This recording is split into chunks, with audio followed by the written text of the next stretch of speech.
Okay, so in this section, we're going to go ahead and clean up our resources that we've been using because we do not want to incur charges. So let's get started. So this is not like the Amazon Beanstalk demonstration. We do have to delete everything manually. So let's first start with our EC2 instance. So we select our EC2 instance, we go on Actions, Instance State, and then we just click on Terminate.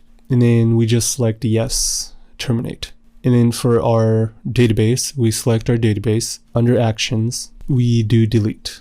And you're going to see that this database has deletion protection option enabled. So let's go ahead and fix this. So let's click on the database and click on Modify.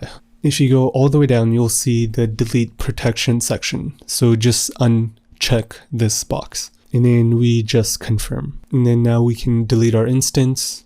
And you don't have to create a final snapshot unless you want to reuse some of the data from your project. But if not, you can just uncheck this and then type in delete me, and then we can just delete. So on our dashboard, under status, we should be seeing deleted. So perfect. So we don't have to worry about our database now.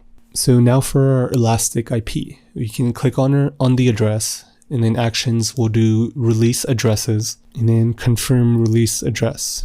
And then now we can delete our internet gateway. And that's it. We don't actually get charged for any other resource, such as VPCs and subnets, route tables, or security groups.